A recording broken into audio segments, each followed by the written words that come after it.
Hello again, everybody. Bernie Miklasz back with round two in the video production here on this Wednesday in St. Louis. Cold outside. I guess you've heard. I guess you felt it. Earlier today, did a video here on my Bernie Miklasz show talking about Mizzou basketball. And, the Tigers getting off to a really good start. And, there's some positivity in the air. There's at least hope. It looks like they've made a lot of progress in terms of rebounding from a terrible season last year. But anyway, I want to talk about another team that's hoping to rebound, and we're not sure when they're going to rebound. We're talking about the St. Louis Cardinals. The winter warm-up is this weekend, and listen, the fans that go will have a good time, and the fans that go, I would say, I don't think anybody should criticize them for going. I mean, I know that there's so many people mad at the Cardinals, fed up with the Cardinals, whatever. But it's just like the people that call Cardinals fans who still go to games, buy a lot of tickets and merch. They call them sheep or whatever. I'm not into shaming fans who want to support their team as far as it's their money, it's their time. If they want to go to the winter warm-up, have a great time. If they're excited about it, have a great time. If they want to go to the ballpark 15 nights a year, 15 days or nights a year, enjoy it. Enjoy it. So I've never understood this thing where, people feel like they should dictate to others about what others should do with their time and their money. It's just ridiculous. So I sincerely hope the Cardinals fans that go down there this weekend will have a swell time. And I just wish the Cardinals maybe gave them more reasons to go down there happy and really looking forward to the baseball season, right? It's kind of hard to do. We've talked about this before. This has been a really, really odd offseason. It's been strange.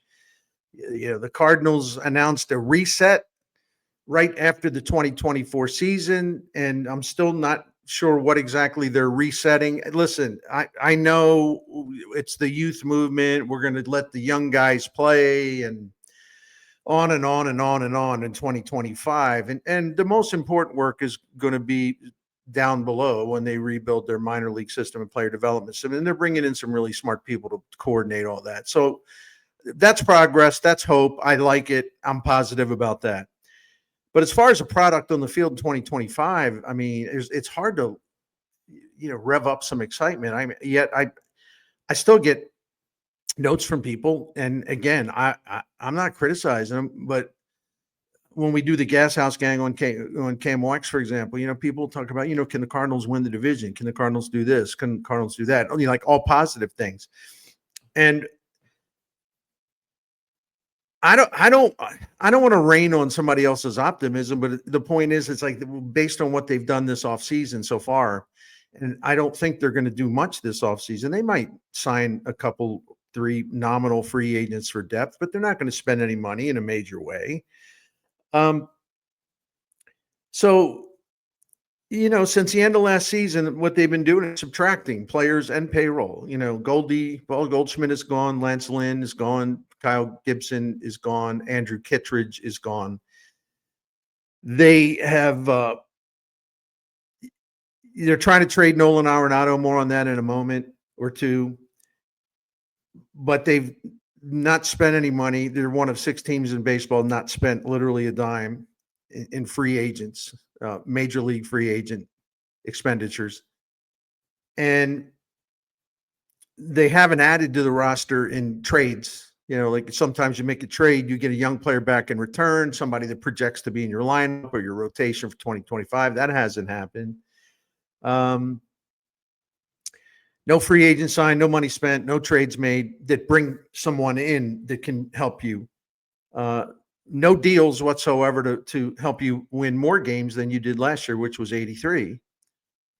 And the subtractions, most of all, not that this is breaking news, but the subtractions, most of all, basically mean that there's a much lower payroll, and that is a big part of the offseason agenda. I mean, it's pretty obvious, and you say it, I say it.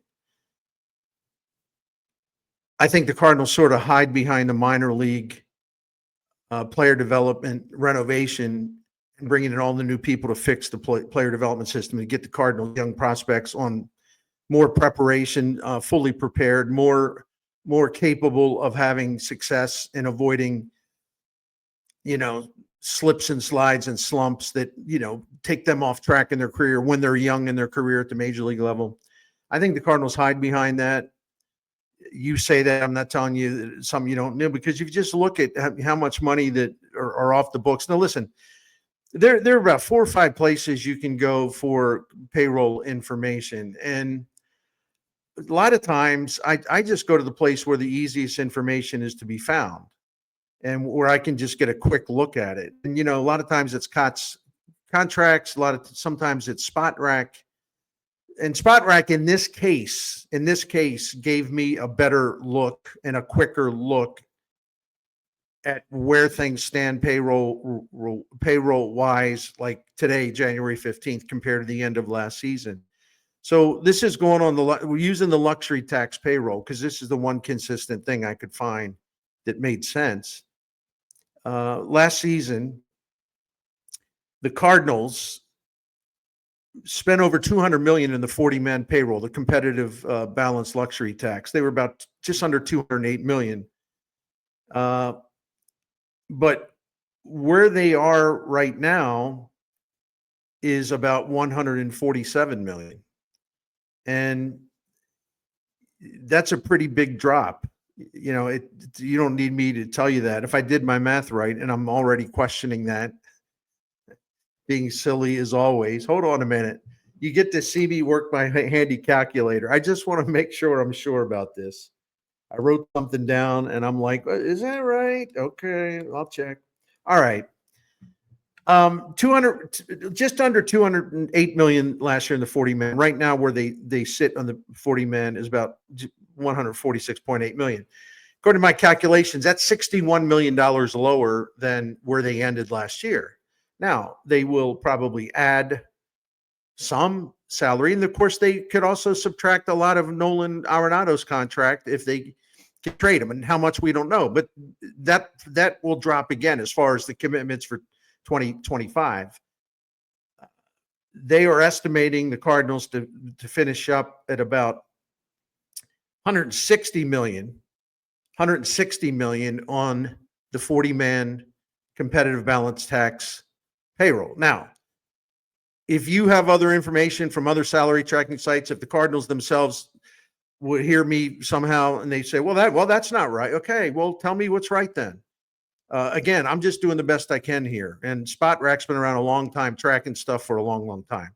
So anyway, the 40-man payroll way down from where it was last year, and more cuts could be happening. If they can't trade Arenado, then they have to trade Fetty. They have to do this, they have to do that. They dump Matz. Maybe they reconsider keeping Ryan Helsley. But again, it's almost as if John Mozeliak, they talk about a reset, and it makes you think like, okay, good. They're really going to churn the roster. They're really going to, make sure that they make room for a lot of their young pitchers who are getting close. And they really haven't done that. I mean, they're kind of, it's almost like John Mozeliak in his final year of doing this just can't stomach the idea of like sort of starting an actual rebuild. And I'm not talking about a teardown job, but a more aggressive rebuild where you do sell off assets with the idea of taking a hit in 2025, but making yourself better in the future. I'm talking about trading a Ryan Helsley before you lose him as a free agent, trading an Eric Fetty before you lose him as a free agent. So the Cardinals aren't doing that. And they still flirt with this idea that, and I'm sure you're going to hear this weekend at winter warmup, this idea that, we can exceed expectations. I think we really can. And, dropping hints that they think they can contend. If they're proven right about this, I'd be very happy to come back and sing their praises at the end of next season. But I don't have any basis for sharing that optimism right now. And the other thing they're doing in terms of just the whole payroll and controlling or cutting costs, that can be even evidenced in the way this arbitration stuff has gone down. Now, listen, this is nothing new. The Cardinals have a history of being rather stern when it comes to submitting an arbitration number. The player's agent submits their number. There's a difference in between. Sometimes they meet in the middle. Sometimes they negotiate a 2-year deal. Or sometimes they go to the actual arbitration hearing and, metaphorically speaking, slug it out, with the Cardinals in effect ripping the player that's sitting right there. That kind of stuff didn't go well with Jack Flaherty. It broke Tyler O'Neill. He couldn't handle it. After that 2021 season, he had to go to war with the Cardinals in arbitration. He lost, and that dude was just in a daze for the first 3 months of the season, right? I don't know. So it's not fun to go to. I don't think it'd be fun to go to battle with arbitration with your players, and you have to sit there. If you go to the actual hearing, if you don't settle, and a lot of times they do, where in this year's cases, Lars Nootbaar, Brendan Donovan, and Andre Palante, you're in the individual hearings in front of the arbitrator. You're going to sit there and tell these guys how awful they are and why they don't deserve to make the money they're asking for. The difference with Nootbaar is $500,000. The difference with Donovan is $450,000, and the difference with Andre Palante is $150,000. I mean, Andre Palante, first of all, fits into this template of like, well, we're going to, we really believe in our young talent.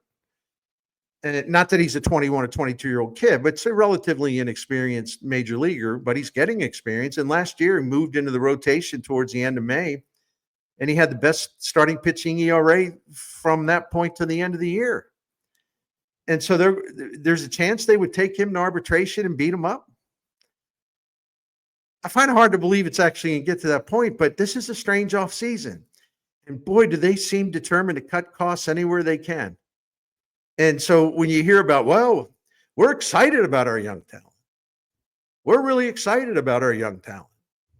We really like what we have. We think they're going to be very entertaining, and we really like them. So you're going to take them to arbitration if it comes to that? All three of these guys, you're going to take them in there and basically take a baseball bat to them and beat them up? You like them so much over a paltry amount of money, right? Let me do this again, but the calculator. See, I don't have graphics, but I have a calculator.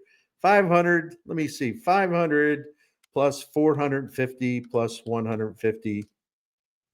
That's $1.1 million. I mean, whatever.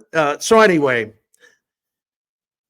let's recap. No money spent, no free agent signed, no trades made. They're going to bring talent back that can help you win in 2025. No deals made to help you win. No deals whatsoever. The youth movement thing, well, so far what we've seen, it's like, well, we're going to take you to arbitration. We're not going to pay you what you want. Okay. So what else are the fans going to get excited about? I'm serious. Well, like, what is there to be? The people that are not going to go to the winter warm up, and by the way, I respect your opinion too. What is it that you're going to get where you're going to get fans fired up? I mean, they're going to be fired up about Chaim Bloom and the restructuring, the reorganization, the much belated and overdue rehabilitation of the minor league and player development system, which was just in a deplorable shape. Understaffed, underfunded, everything else. Okay, that gets me fired up, but I'm not everybody, right? A lot of people, they're like, well, let me know when that's ready to crank out some good players, and that's fair, but you have to start the process before you can get the results of the process. You actually have to begin the process.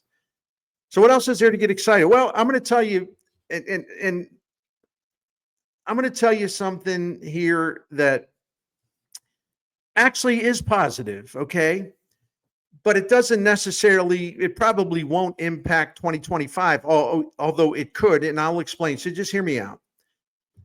The Cardinals have been kind of spinning their wheels in terms of, developing players. They've had some successes, but some of those successes that we thought were successes, we're not sure if they're going to be successes. I'm talking about Jordan Walker. I'm talking about Nolan Gorman. We're talking about, even though he was a Tampa Bay product, we're talking about Matthew Liberatore, who did come here and pitch in the minor leagues for the Cardinals. We're talking about a number of guys. Which way are they going to go? So, I'm a subscriber to Baseball America. I'm a subscriber to Baseball Prospectus. I subscribe to just about every dang thing, right? So, Baseball Prospectus, which, by the way, Chaim Bloom once worked for. Seriously, if you hadn't heard that. I went back and looked at some of his stuff. Man, you think I go thick with the numbers? I went way back and found his stuff in the archive, and there wasn't a lot of it, but because I think the archives probably went back just only so many years. But yeah, he did. You talk about deep dives. Wow. So if I'm going to look at some prospect stuff, I'm going to go to Chaim Bloom's fellow employer. Or I'm going to go back to his employer, which is Baseball Prospectus. All right, let me shut up, right? So in their top 101, see, they want to be different because everyone else has a top 100 prospect. They want top 101. JJ Weatherholt, who was the 7th overall pick in the draft in 2024, he's 13th overall. That's pretty good. That's real good.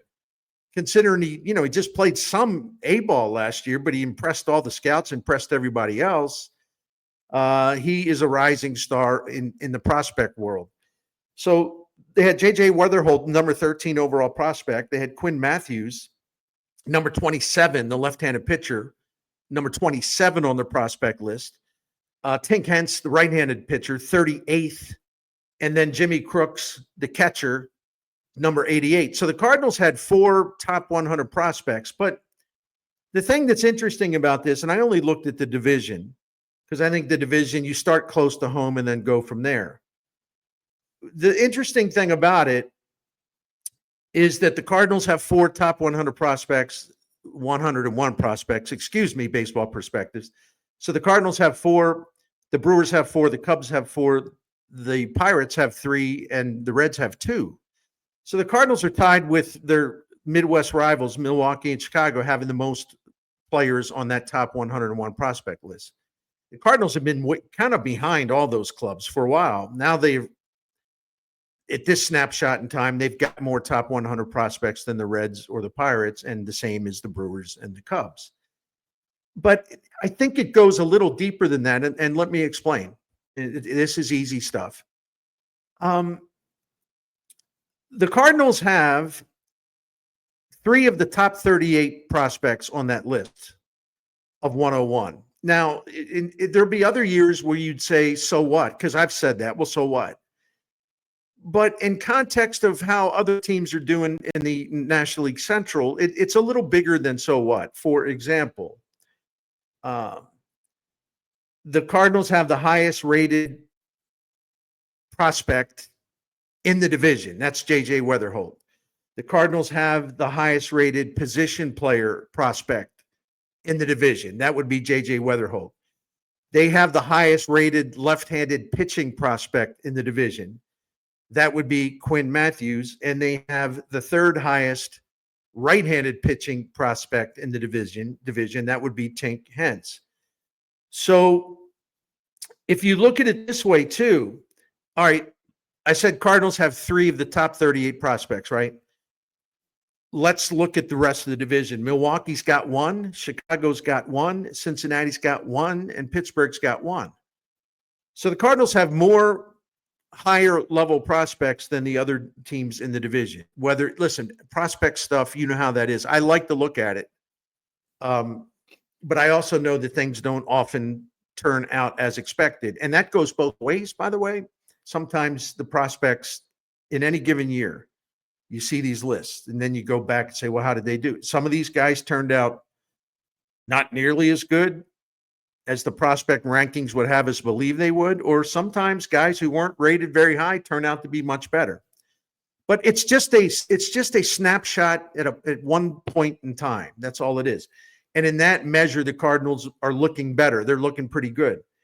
In fact, I was looking at some of these guys. Actually, the Cardinals, in terms of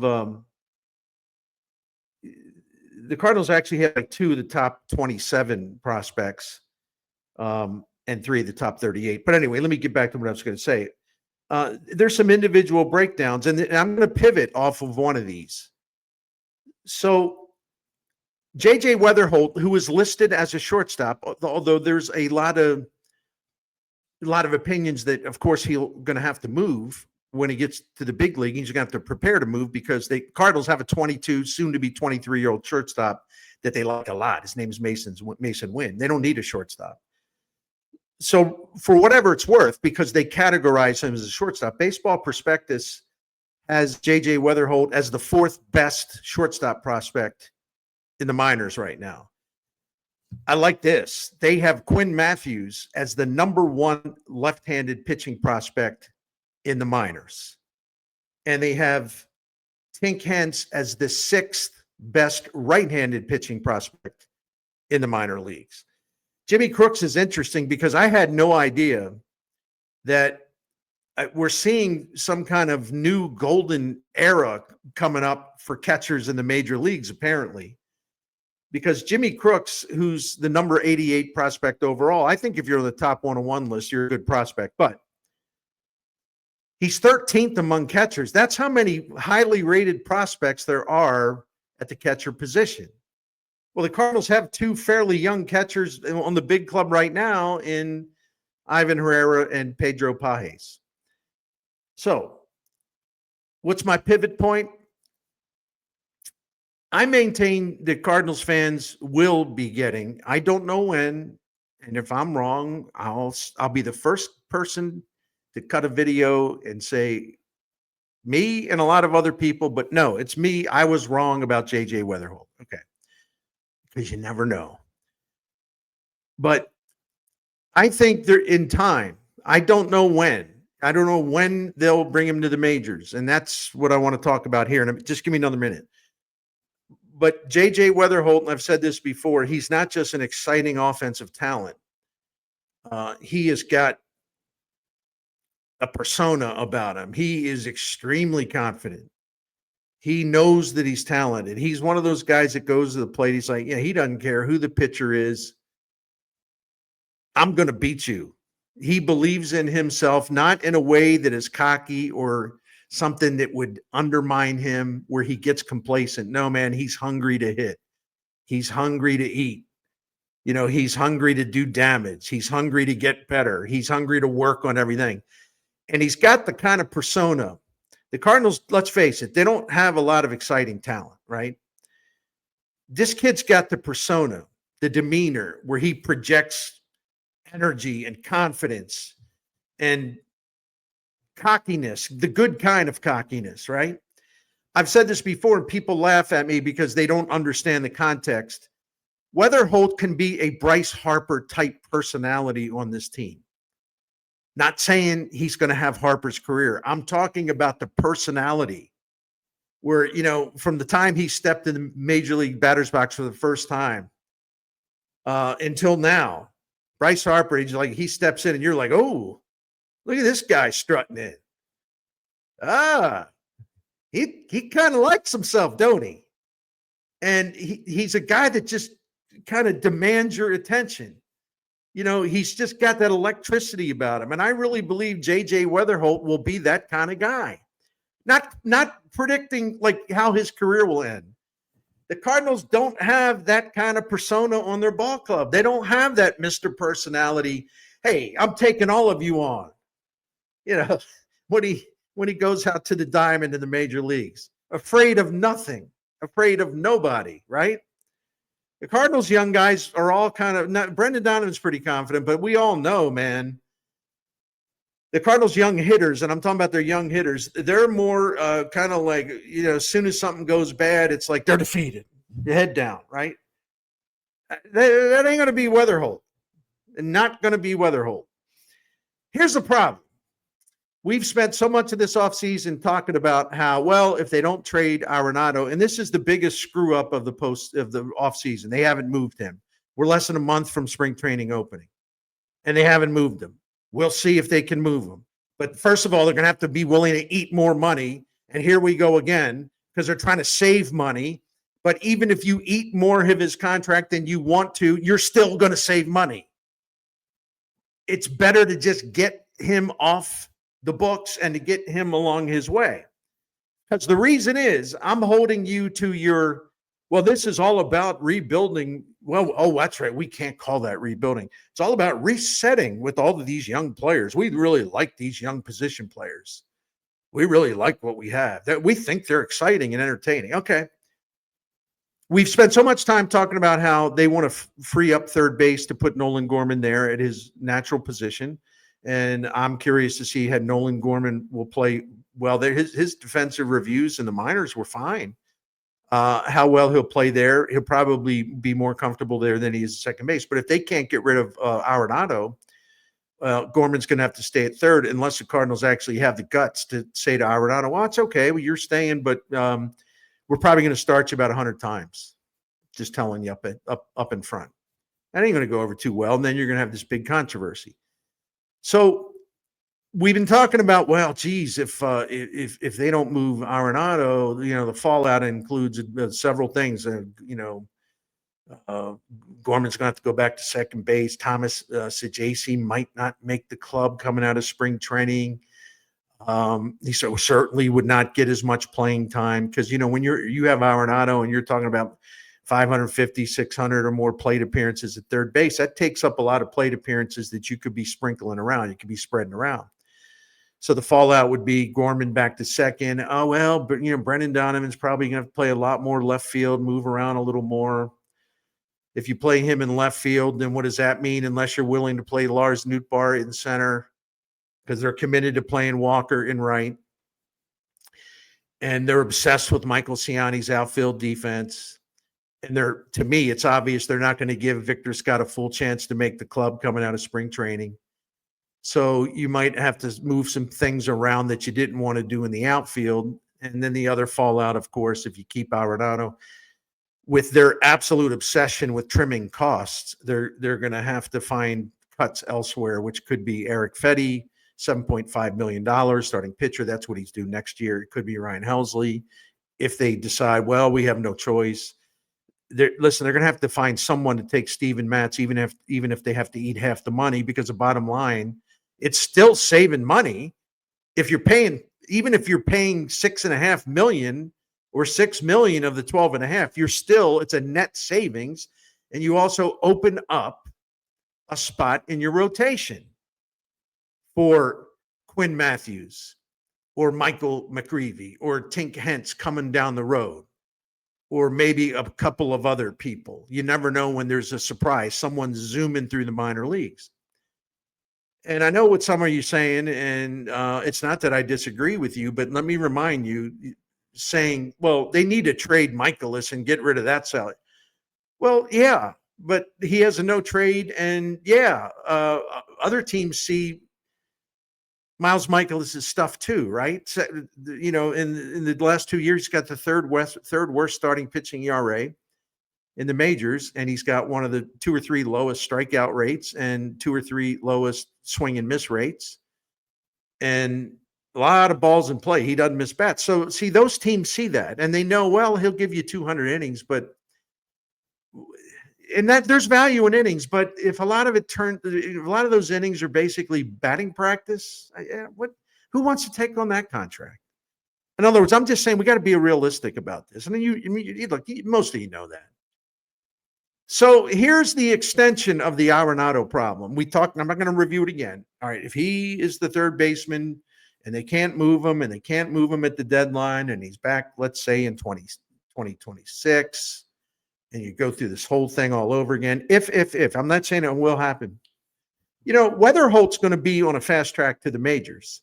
The Cardinals already have a shortstop. Okay. So then it comes down to, I have seen like Baseball America say they believe Weatherholt eventually will wind up at third base for the Cardinals. I've seen some other prospect trackers who I respect saying, well, no, his position will be second base. Well, if Arenado is here in 2025 and if he's here in 2026, again, if he is, and then his contract goes through 2027, it doesn't mean that not only means Gorman's blocked from playing third base. Where are you going to put Weatherholt? If Gorman's at second base and Arenado's at third base, when's your shortstop? Where's Weatherholt going to go? So there's a chance that he's blocked too, which means they may have to trade someone they don't necessarily want to trade, right?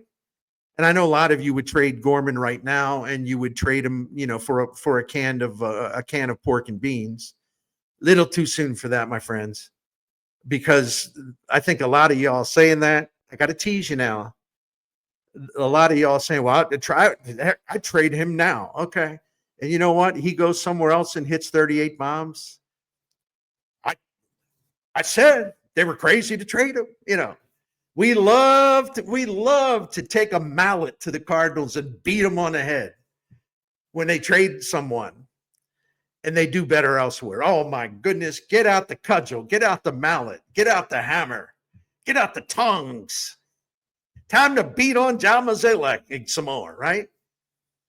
So you have to pardon me. I'm sorry. I love you, but you're going to have to pardon me if I don't take I'd trade Gorman now, damn it. If I don't quite take that seriously. Well, I don't take it seriously for another reason. It's because I want to see more of what he can do under a new hitting coach next season. There's a lot of ability there. But think about this scenario. You got JJ Weatherholt coming up and he's blocked. Suppose he's tearing up everything in the first half of the season and he's jumping levels. I think the Cardinals are so damn cautious, they'd probably not put him in the major leagues in 2025. But if this Arenado thing drags on past 2025, okay, I repeat, what are you going to do? I'm just saying there's no easy solution, even though some of you say, well, you trade Gorman. That's an easy solution to you, but at this point in time, it's a short-sighted decision. It's hard to find that kind of power. So anyway, can you imagine there's at least a chance this Arenado thing can drag out long enough to where it kind of puts an obstacle in the path of JJ Weatherholt, who right now is the 13th best prospect in Major League Baseball. I don't know. John Mozeliak. Woo. You got this reset. What has been reset? Other than subtracting people to save money, what exactly has been reset at the major league level? I know they're resetting in the minors. That's a legitimate thing. This will be John Mozeliak's final winter warm-up. Wow. I think the fans will be polite. They'll ask him some questions because he's going to take questions. I think the DeWitts will be taking questions. My experience is that fans are they'll ask some good, tough questions with respect. But, it's always easy for people to be social media tough guys and warriors and, well, I'm going to tell the truth about these people, but then these are also the same kind of people that when they're actually face to face with someone like Mozeliak or Bill DeWitt, they may ask a pointed question, but it'll be done politely. So the winter warm up, I wish the Cardinals had given their fans the fans are going to be that go are going to be excited to be there, but I wish the Cardinals had give the rest of us something else to get really fired up about other than the way overdue project to fix their decrepit player development system. All right, I'll sign off now. I went too long. What can I say? I had a lot to unpack there. Thank you.